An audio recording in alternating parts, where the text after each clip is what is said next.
Hello everyone, তো তোমরা সবাই কেমন আছো? আশা করছি সবাই খুব ভালো আছো আর আমিও ভালো আছি। তো আজকে সকাল সকাল আরও চলে এসেছি একটা নতুন সুন্দর ব্লগ নিয়ে আমার অ্যাবাউট মাই লাইফস্টাইল চ্যানেলে। তো সকালবেলায় দেখতেই পাচ্ছ আমি সুন্দর একটু পরিবেশের সাথে তোমাদের পরিচয় করাচ্ছিলাম আর নিজেও একটুখানি যে বাইরে ঘোরাঘুরি করছিলাম, কারণ এখন আমার ছেলে ঘুমিয়ে গেছে, তো সেজন্য একটুখানি বাইরেটাই এসেছিলাম। এখন তো আর সেরকমভাবে মানে বাইরের সাথে ঘুরতে পারি না ওকে ছেড়ে দিয়ে, ও যদি জেগে থাকে তাহলে ও উঠে যেতে পারে। তো এখানে দেখো ঘুমোচ্ছে আর এই যে ওর জায়গা টায়গা সব আমি পরিষ্কার করে নিয়েছি, বিছানা টিছানা সব কিছু ক্লিন করা আছে। আর এটা হচ্ছে ওর সেদিনকার গোপালের ড্রেস, এটা ভালো করে গুছিয়ে রেখে দিলাম যাতে পরের বছর আবার ইউজ করতে পারি। আর এইখানে দেখো আমার ঠাকুর, মা, স্বামীজি আর গুরুদেবের ছবিটা আমি রেখেছি, কারণ আমার তো এখন আমি ধরো জব টব কিছুই করতে পারবো না, মানে আসনে বসে, যেটা তো মুখে মানে মনে মনেই করতে হবে, সেজন্য আমার গুরুদেবের ছবিটা আমি এখানে রেখেছি যাতে ওনাকে স্মরণ করতে পারি। তো এখন একটুখানি চলে এলাম রান্নাঘরে দেখতে আজকে কী কী রান্না বান্না হয়েছে। আর এটা হচ্ছে আমার ছোটোবেলা বলবো না, মানে বলতে পারো একটা মানে স্বভাব যাকে বলে। আমি প্রত্যেক সময় এরকমভাবে তুলে তুলে দেখতাম যে কী কী রান্না হয়েছে, আজকে দেখি কী কী রান্না হয়েছে দেখি। তো সেজন্য আমিও দেখলাম, তো ভাবছি তোমাদের সাথে চলো একটু শেয়ার করি আজকের রান্নাগুলো। তো এটা হচ্ছে লাল ডাঁটা একটুখানি মিষ্টি মিষ্টি করে করা হয়েছে। এটা হচ্ছে বড়ার টক, এটা হচ্ছে একটা পাঁচমিশালি ছোলা দিয়ে তরকারি, আর তার সাথে এখানটায় আছে আর একটা শাকের তরকারি, হ্যাঁ একটা লাউ শাকের তরকারি আমার যেটা মনে পড়ছে এখন। তো শাক তো এমনিতে আমি এখন খুব একটা খাই না, কারণ বলে শাক খেলে বাচ্চার পটি হয়, তো তাও মাঝে মধ্যে একটু আধটু খাই, মানে অল্প স্বল্প খাই শাকটা, কারণ শাক খেতে না আমার খুব ভালো লাগে। বিশেষ করে এই তোমার কী বলে পালং শাক বা এই যে এই ধরনের লাউ শাক, এই জিনিসগুলো। আর এখানে দিদা একটু ফোনে কোনো মাসির সাথে ফোনে হয়তো গল্প করছিল। আর এখন দেখো বাইরেটা বেশ মেঘলা মেঘলা আছে, মানে খুব একটা আজকেও রোদ ওঠেনি, বৃষ্টি ওয়েদার। বাইরে পুচকুর ছোট ছোট কাপড়ের টুকরো কিছু কিছু মেলা হয়েছিল, কারণ আজকে বেশিরভাগ সময়টাই পুচকুকে আমরা ডাইপার পরিয়ে রেখেছি, কারণ কিছু করার নেই সেই জন্য।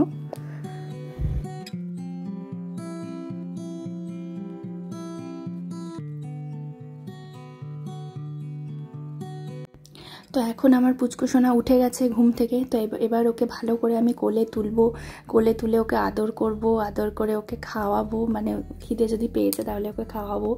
তো সামনে দিদা বসেছিল, তো দিদা ওর সাথে একটু গল্প করছিল। আর ও যখন কাঁদে না তখন মানে এত ঝোঁক ধরে, মানে ওকে যদি তোলা না হয় বিছানা থেকে তাহলে এত জোরে কাঁদবে যে তুমি বাধ্য তুলতে। মানে বাচ্চাদের তো ওটাই না, সামনে যদি কেউ বসে আছে সে না তুলছে তখন বাচ্চার গলার স্বর যেন আরও বেড়ে যায়। তো দেখো ওকে এখন ভালো করে কাপড়ে মুড়িয়ে নিচ্ছে, কারণ বাইরের ওয়েদার তো খুব একটা ভালো নয় এখন, সব সময় ওকে ভালোভাবে মানে মোটা সোটা জামা প্যান্ট পরিয়ে রাখতে হচ্ছে। আর ডাইপারটাও আজকে সারাদিন না হলেও কিছুটা সময় তো পরিয়ে রেখেইছি, কারণ বারবার টয়লেট করলে কি হবে বলো তো, ভিজে জিনিস তো ওর মানে কষ্ট হবে, ভিজে লাগবে। আর জামা কাপড়েরও একটা অসুবিধা, জামা কাপড় না বিশেষ করে কাপড়ের মানে তোমার শুকোতে চায় না, সেই জন্য আর কি।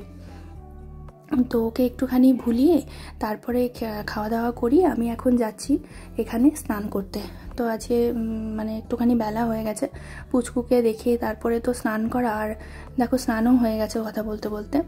আর এখন কি হয়েছে বলো তো বন্ধুরা, মানে নিজের জন্য সময়টা না একদমই পাওয়া যাচ্ছে না, মানে খুব অল্প সময় নিজের জন্য হয়তো পাওয়া যাচ্ছে, এই যতটুকু স্নান সেইটুকু, আর হয়তো একটুখানি মুখের কিছু করলাম, বাস এইটুকুই।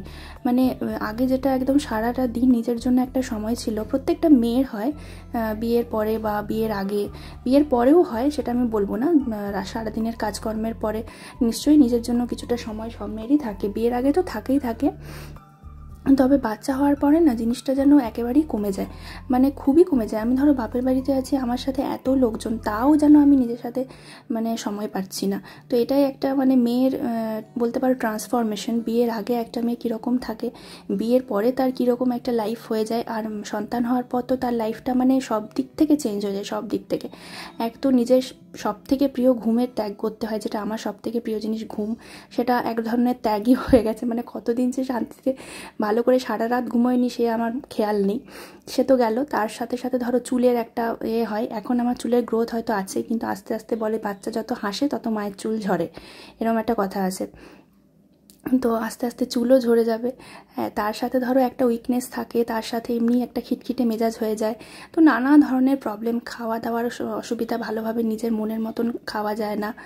তারপরে ধরো একটা গ্যাস্ট্রিকেরও একটা সমস্যা হয় রাত জেগে জেগে। বাচ্চার যদি কোনো অসুবিধা হয়, আমি উল্টোপাল্টা খেলে যদি বাচ্চার অসুবিধা হয়, তো হাজারটা চিন্তা।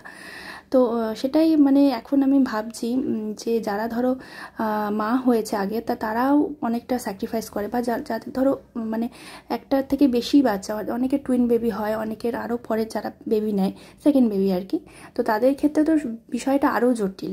টুইন বেবির ক্ষেত্রে তো ছেড়েই দিলাম, বিষয়টা আরও জটিল। মানে দুটো বাচ্চাকে সামলানো, তারপরে যদি সে বাচ্চা দুটো একটু শান্ত হয় তো খুবই ভালো, কিন্তু যদি একটু দুষ্টু হয় তাহলে তো তাদেরকে সামলানো মানে বিশাল একটা, মানে কি বলবো, একটা মানে নিজেরই কাছে নিজের চ্যালেঞ্জ যাকে বলে। তবে ওই যে বলে না যে মা এমনই একটা জিনিস যে সব পারে, মানে সবই পারে। তো আমি এখন নিজেকে দেখেই বুঝতে পারছি যে জিনিসগুলো আমি আগে কিছুই পারতাম না, সেগুলো কিন্তু আমি এখন সব পারি। আমি প্রথমে ভাবতাম যে বাচ্চাকে তেল মাখাবো কী করে, এখন আমি এত সুন্দরভাবে বাচ্চাকে তেল মাখাই যে সেটা আমি নিজেই বুঝতে পারি না। আগে ভাবতাম ওকে কিভাবে টাইম দেবো, কিভাবে ওকে বড় করব। তো দেখতে দেখতে ও 2-2.5 মাসের হতেও চললো, আর কিছুদিন পরে আরও বড় হয়ে যাবে। তখন মানে ওকে নিয়ে আলাদা আর একটা ধরো চ্যালেঞ্জ যাকে বলে, স্কুল টিউশন। 6 মাসের হয়ে যাওয়ার পর তো বাচ্চাকে সলিড খাবার দিতে হয়, সেটা আর একটা, কিভাবে ওকে দেবো, কি করব। ধরো এখন বাপের বাড়িতে আছি, সবসময় তো আর সারা জীবন তো আর বাপের বাড়িতে থাকা যায় না, আর শ্বশুর বাড়িতে আমার লোকজন এমনিই কম। তো সেই জন্য মানে মাঝে মধ্যে এটা চিন্তা করি যে বাপের বাড়িতে থাকছি, এতজন সাপোর্ট করছে, তাতেই আমার এই অবস্থা। শ্বশুরবাড়িতে থাকলে যখন লোকজন কম থাকবে তখন আমি ছেলেকে নিয়ে কী করব। তবে ওই যে বলে না যে সময়ের সাথে সাথে সব মানুষ, সব মেয়েরাই মানে মা হয়ে ওঠে, বা মা হয়ে গেলে তাদের সব কিছুই চেঞ্জ হয়ে যায়। তো সেটাই আশাতেই আছি যে নিশ্চয়ই সেরকমই একটা দিন আমারও আসবে যে আমার বাচ্চাকে আমি একা হাতেই সব কিছু করতে পারবো। তো যাই হোক, কথা বলতে বলতে এখন দুপুরের লাঞ্চ নিয়ে চলে এসেছে। আর আজকের লাঞ্চ মেনু তো তোমাদের আগেই আমি দেখিয়ে দিলাম। তার সাথে আজকে ডিমের অমলেট আছে, আর গরম গরম বৃষ্টির দিনে এরকম মানে তেল দিয়ে ডিমের অমলেট খেতে কারা বেশি ভালোবাসো, তো আমার তো দারুণ লাগে। তো মা এখানে এই যে ডিমগুলো আমাদের ভেজে দিচ্ছে, তারপরে আমরা লাঞ্চটা করে নেব।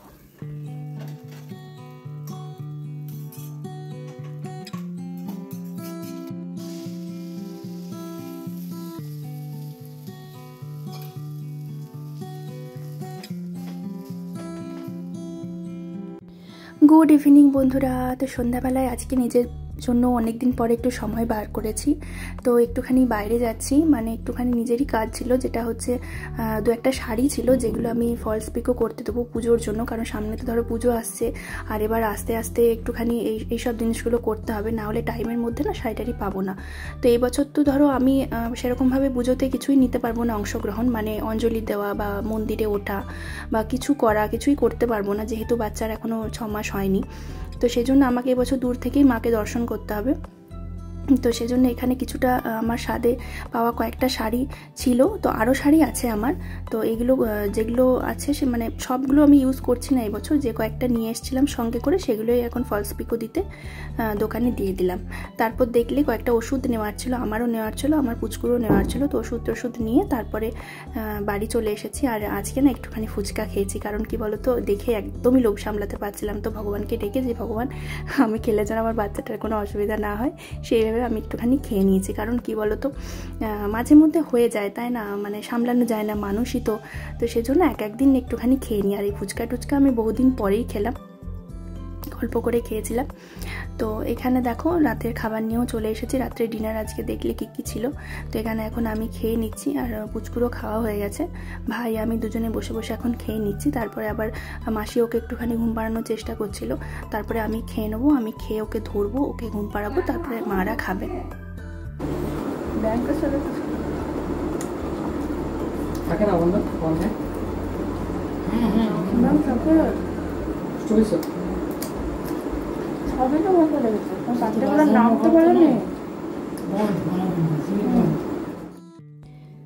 তো আমার একদম সব কিছু কমপ্লিট। রাত্রের খাওয়া দাওয়া, মুখ পরিষ্কার, মুখে একটু সামান্য ক্রিম মাখা, এটুকুই তো রাত্রে নিজের জন্য সময় পাই। চুল আঁচড়ানো সব কিছু হয়ে গেছে, পুচকু ঘুমিয়েও গেছে। তো এখন এখানে দুধটা খেয়ে নিচ্ছি, কারণ রাত্রেবেলায় দুধ খাওয়াটা আমার বহু দিনের একটা অভ্যেস, অনেক দিন আগেকারই অভ্যেস। তো এটা না খেলে আমার যেন মানে মনে হয় কি একটা খেলাম না। তো এখন দুধটা খেয়ে নেবো। আর দুধটা না অনেকটা ঠান্ডা হয়ে গেছে, কারণ মা অনেকক্ষণ আগেই দিয়েছিল। তো আমি তো পুচকুকে ঘুম পাড়াচ্ছিলাম। আর কি বলতো, মানে দুধটা একটু গরমও থাকে, আর ওকে ঘুম পাড়াতে না আমি খেতে পারি না, কারণ মানে গরমটা যদি বাই চান্স ওর গায়ে পড়ে যায় সেটা একটা ভয় লাগে। আর মনে হয় আগে ও ঘুমিয়ে পড়ুক, তারপরে আমি আরাম করে শান্তি করে খাবো, তো এটা মনে হয়। তো এই যে দেখো মশারির ভেতরে ঢুকে পড়েছে, আর ওর খাবার জল যা যা লাগে ওর সব কিছু হাতের সামনে নিয়ে নিয়েছি। ও ঘুমিয়ে পড়েছে, মা এখনও ঢোকেনি, মা একটুখানি বাইরে বসে ফোন দেখছিল। তো আজকের মতন ভিডিওটা আমি এখানেই শেষ করছি। কেমন লাগলো জানিও, পাশে থেকো, সঙ্গে থেকো। আজকের মতন টাটা, গুড নাইট।